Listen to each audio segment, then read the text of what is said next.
नमस्कार, मैं अनिता चौधरी और आप सभी का स्वागत है। आज हम बात करेंगे दो ऐसे कानूनों की जिसकी डिमांड अब कोर्ट भी कर रहा है और जिसको लेकर के बवाल भी मचा हुआ है। पहला, समान नागरिकता कानून यानी कि यूनिफॉर्म सिविल कोड UCC, और दूसरा पॉपुलेशन कंट्रोल बिल यानी कि जनसंख्या नियंत्रण कानून।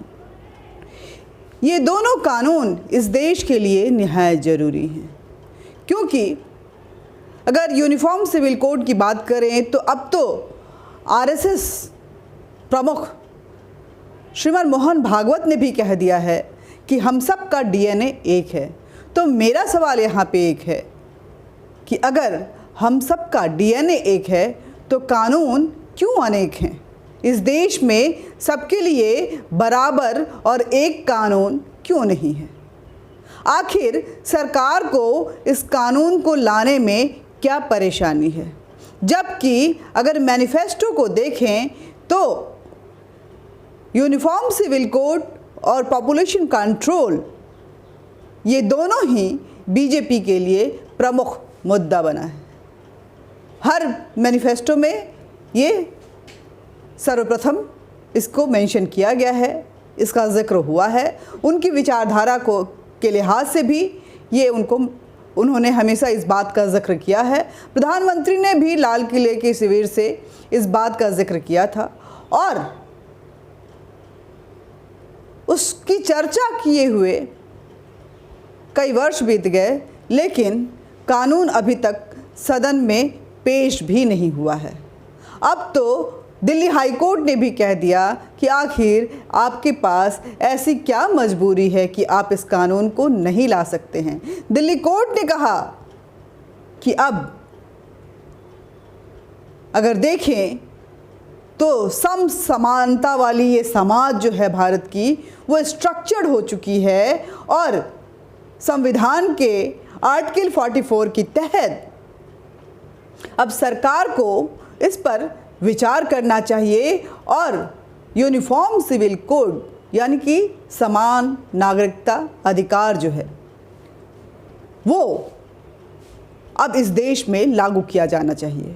कोर्ट ने आश्चर्य जताया कि 1985 में ही सुप्रीम कोर्ट की तरफ से इस तरह के निर्देश दिए गए थे, लेकिन 3 दशक बीत जाने के बाद भी अभी तक सरकार न सजग हुई है, न जागी है और ना ही इस कानून के बारे में सोच रही है। अगर संविधान की बात करें तो संविधान रचयिता बाबा साहब आम्बेडकर ने भी कहा था कि ये जो अलग अलग कानून को हम इस संविधान में लागू कर रहे हैं ये महज 10 साल के लिए है, क्योंकि उस वक्त आज़ादी के बाद जो सोसाइटी का स्ट्रक्चर था बहुत ही भिन्न भिन्न था और उसको एक प्लेटफॉर्म पे लाकर 10 साल बाद इसमें अमेंडमेंट की ज़रूरत थी।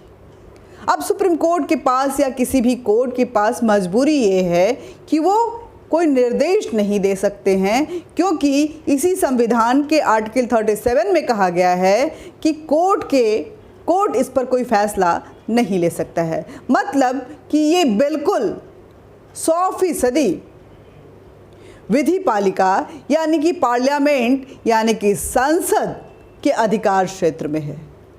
लेकिन जैसे ही इस कानून का जिक्र होता है, न जाने क्यों हमारे देश का मुस्लिम समुदाय बिफर पड़ता है, जबकि ये कानून हर किसी के लिए लाया जाएगा। कहीं ना कहीं डिफरेंसेस हर समाज में है, जाति के आधार पे, क्षेत्र के आधार पे और धर्म के आधार पे विभिन्नताएं हैं। उन सारी विभिन्नताओं को मिटाकर जो क्रिमिनल एक्ट है उसको समान बनाना है, जो सिविल एक्ट है उसको समान बनाना है, जो प्रॉपर्टी एक्ट है उसको समान बनाना है और हमारे राइट्स को भी समान बनाना है, चाहे वो महिलाओं के राइट्स हो, चाहे वो किसी व्यक्ति विशेष के राइट्स हो। अगर हम देखें तो हिंदू मैरिज एक्ट कुछ और बातें कहता है, वहीं क्रिश्चियन के लिए इस देश में डिवोर्स लेने के लिए 2 साल का इंतज़ार बेहद ज़रूरी है। महिलाओं को 2 साल तक इंतज़ार करना पड़ता है, उसके बाद वो जाके किसी नतीजे तक पहुंचती हैं, उसके बाद वो प्रोसेस होता है, उसके बाद होता है। मुस्लिम समुदाय में तलाक से तलाक हो जाता है और पॉलीगैमी जो है वहाँ बड़ी आम बात है। 3 शादियाँ वहाँ जायज़ हैं। आप डिवोर्स लें या ना लें, आप 3 शादियाँ कर सकते हैं, 4 शादियाँ कर सकते हैं और ना जाने कितने बच्चे पैदा कर सकते हैं। तो इन्हीं बच्चों पे जो जिस तरह से बच्चे पैदा होते हैं, चाहे किसी भी समुदाय के हों, चाहे किसी भी समाज के हों, जब इस तरह से जनसंख्या बढ़ रहा है कि हमारी जनसंख्या आज 140 करोड़ के तकरीबन पहुंच गई है। आज़ादी से अब तक की अगर बात करें तो इस जनसंख्या में न जाने कितने परसेंट का इजाफा हुआ है। अगर डाटा हम बताना शुरू करें तो आज़ादी के बाद जो परसेंटेज ऑफ ग्रोथ था वो जो 2 और 3% तक था, वो 1997 के बाद इसमें जो ज़बरदस्त इजाफा हुआ वो परसेंटेज 17, 18 और 20% तक चला गया और हमारी जनसंख्या आज की डेट में 140 करोड़ है। हम 23 करोड़ से आज़ाद जब हुए थे तो 23 करोड़ के थे और 140 करोड़ तक पहुंच गए हैं। ये हमारा 70 साल का ग्रोथ है। तो जाहिर सी बात है इस जनसंख्या नियंत्रण कानून की भी सख्त ज़रूरत है।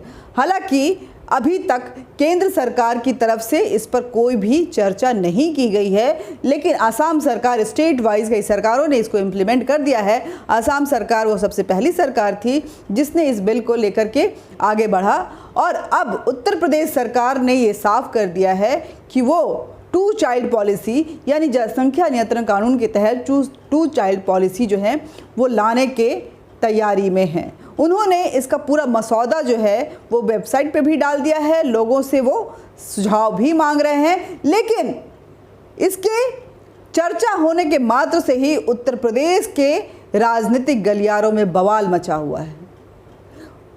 खासकर मुस्लिम समुदाय जो है वो बिफरा पड़ा हुआ है। ऐसा लग रहा है कि इस जनसंख्या नियंत्रण कानून सिर्फ और सिर्फ उनको टारगेट करने के लिए लाया गया है।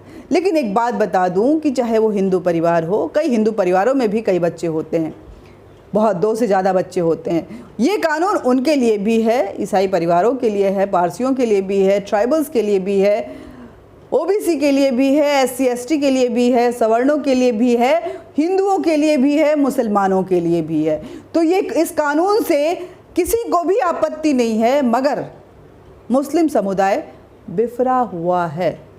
वैसे ही अगर यूनिफॉर्म सिविल कोड की बात करते हैं तो सबसे ज़्यादा अगर कोई इसका विरोध कर रहा है, यहाँ तक कि कोर्ट में कई PIL इसके ऊपर पड़े हुए हैं और उसके विरोध में मुस्लिम पर्सनल लॉ बोर्ड जो है वो उतरा हुआ है कि हमें ये कानून नहीं चाहिए। आखिर क्यों? मैं वजह बताती हूँ।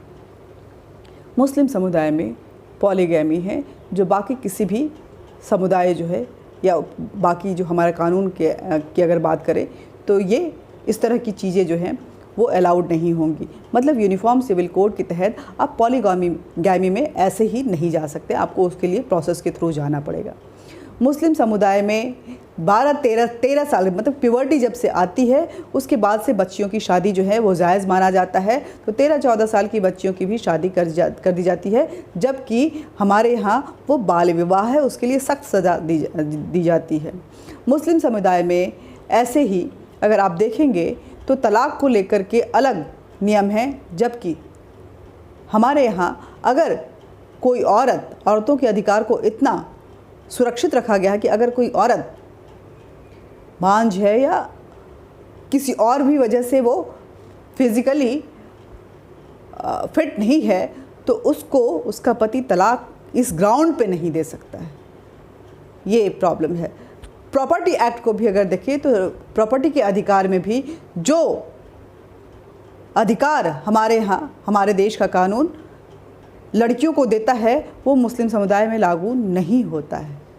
ये सारे जो चीज़ें हैं वो कहीं ना कहीं उनको बौखला देती हैं और उनको लगता है कि जब इस तरह के कानून आते हैं तो सिर्फ़ और सिर्फ उनको ही टारगेट किया जाता है। शरिया इस देश के लिए अभिशाप बन चुका है और शरिया की आड़ में कट्टरवादिता जिस तरह से फैलाई जा रही है वो क्रिमिनल एक्ट बनता जा रहा है। लेकिन क्योंकि अलग अलग लॉ हैं अलग अलग लोगों के लिए, इसलिए जो सज़ा है वो प्रॉपर मुकर्रर नहीं हो पाती है। ऐसे में मैं आप लोगों से ये सवाल कर रही हूँ कि आखिर क्यों इतना विरोध है। ये यूनिफॉर्म सिविल कोड हर किसी के लिए, हर अपराध के लिए, हर प्रॉपर्टी एक्ट के लिए, हर एक व्यक्ति के लिए समान होने जा रहा है, तो एक खास समुदाय को इस पे आपत्ति क्यों? वैसे ही जनसंख्या नियंत्रण कानून अगर देश के हर एक व्यक्ति पे लागू होने जा रहा है या उत्तर प्रदेश के ही हर एक व्यक्ति पे लागू होने जा रहा है, तो इसको लेकर के एक खास समुदाय में बवाल क्यों?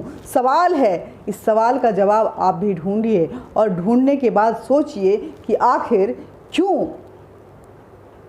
ज़रूरी है ये दोनों कानून, और जो लोग इतना बवाल मचा रहे हैं आखिर वो बवाल क्यों मचा रहे हैं। आज के लिए इतना ही। ज़्यादा से ज़्यादा शेयर कीजिए इस वीडियो को, हमारे चैनल को सब्सक्राइब कीजिए और बेल बटन ज़रूर दबाइए।